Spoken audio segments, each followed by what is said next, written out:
Hooggantoonni bulchiinsa magaalaa Adaamaa sadarkaan jiran koree qindeessituu magaalichaa waliin ta'uun hojiilee misoomaa kutaa magaalaa Luugoo daawwatan. Daawwannaa kanarratti kantiibaa bulchiinsa magaalaa Adaamaa obbo Haayiluu Jaldee dabalatee hooggantoonni olaanoo sadarkaa magaalaa fi kutaa magaalaatti jiran argamaniiru. Ijaarsi waajjira haaraa kutaa magaalaa Luugoo fi hojiileen piroojeektii Smaart Adaamaa keessoo waajjiraalee kan daawwataman yoo ta'u, hojiileen inisheetivii garaagaraa akka kutaa magaalaattiitti jiranis kanneen daawwataman birooti. Kutaaleen magaalaa muuxannoo qaban akka waliif qoodaniif sagantaan kun kan qophaa'e ta'uunis ibsameera. Xumura daawwannaatiin booda sagantaan iftaaraa kan gaggeeffame yoo ta'u, hojii raawwachiiftuun olaantuu kutaa magaalaa Luugoo aadde Kadijaa Jamaal aanaalee gidduutti miira wal dorgommii uumuun guddinni isaanii akka ariifatu taasisuu keessatti hojiileen gurguddoo hojjetamaa jiraachuu himaniiru.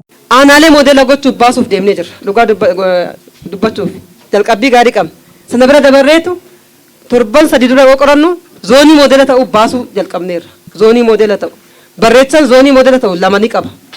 Zoonii moodela ta'u lamaan kun immoo zoonii moodela hin taane akka irraa fudhachuu danda'an muuxannoo jenne qindeessanii socho'aa jiru. Aanaaleen immoo lamaan Migiraanii fi Dirree Nagaa zoonii moodela pilaas muuxannoo aanaa kanarraa fudhachuu akka danda'aniif seetarii fudhachuu akka danda'an waa qindeessinee itti deemaa jirra. Seetaroonni keenyarraati seetara pilaas seetaroota aanaa koree ijaarree waa'een dhimma galmoota Smaart Adaamaa kurnanii fi waa'een gurmaa'insa lafa qabachuu cheelistii baasneetu koree supervisionii qindeessinee gadi buusnee jirra. Hooggantoonni daawwannaa kanarratti argamanis yaada kennaniin muuxannoowwan gaggaarii kutaa magaalichaarraa qooddachuu ibsaniiru. Wanni asitti ilaalaa turre waan guddaa waan baay'ee bareedaa nama gammachiisu. Keessattuu hojii inisheetivii kan akkuma duratti hojii waan reefu calqabnu hin calqabne malee hin xumurreecha. Guyyaa guyyaan inisheetiviin keenya waan calqabne har'atti achirratti dabalaa ammayyeessuu hojii wal qabatee wanni nu hafu bal'atu jira.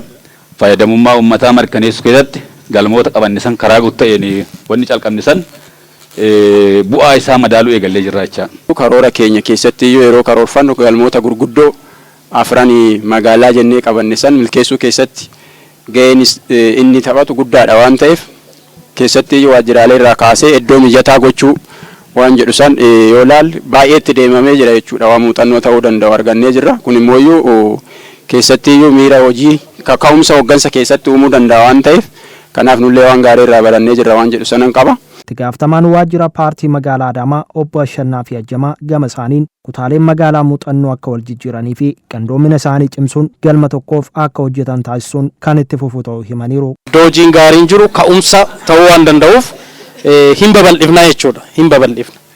Kutaa magaalaa biraas akkasumatti iddoo baay'eetti muuxannoon akka walirraa fudhatamu iddoo hojiin fooyyeen jiru akka walirraa fudhatamee sadarkaa magaalaatti magaalicha guutuu karaa uwwisuu danda'uun hojiin akka hojjetamu yaaliiwwan godhamaa turanii jiranii. Kanaaf kutaaleen magaalaa keenya bakka turanirraa eessa ga'anii jiranii aanaaleen bakka turanirraa eessa ga'anii jiranii kan jedhu akka ilaalamuu fi inni lammaffaan qindoomina kutaa magaalaa kana keessatti koreen qindeessituu sadarkaadhaan jiru aanaan sadarkaadhaan jiru hooggan sadarkaadhaan jiru waan wal dhaggeeffatee waan wal dhaga'eef at least bakka ga'u kana ga'ee kutaaleen magaalaa biroos rakkoon kana fakkaatu jira jechuun miti. Yoo qindaa'uun danda'ame yoo wal dhaga'uun danda'ame yoo wal dhaggeeffachuun danda'ame yoo potenshaala aanaan kutaan magaalaa qabu sanarratti ejjennoo wal fakkaatu dhufuu yoo danda'e jijjiirama fiduun hin danda'amaadha. Xumura irratti kantiibaan bulchiinsa magaalaa Adaamaa obbo Haayiluu Jaldee hanqinaalee jiran furaa hojiilee guddina magaalattii madaalanii fi itti fayyadamummaa hawaasaa mirkaneessan irratti kutaaleen magaalaa xiyyeeffannoo kennanii hojjechuu akka qaban dhaamaniiru. Waaqee kun cimina irraa ka'uu ilaalama guutuu qabanne isarraa ka'uun baay'ee rakkoo jira jechuudha. Kanaaf hojii guddaa akka qabdan hunda keessan bira hin jira. Garuu immoo hojii guddaa sun ammallee Adaamaa akka madaalle immoo waliinuu qorannee jirra.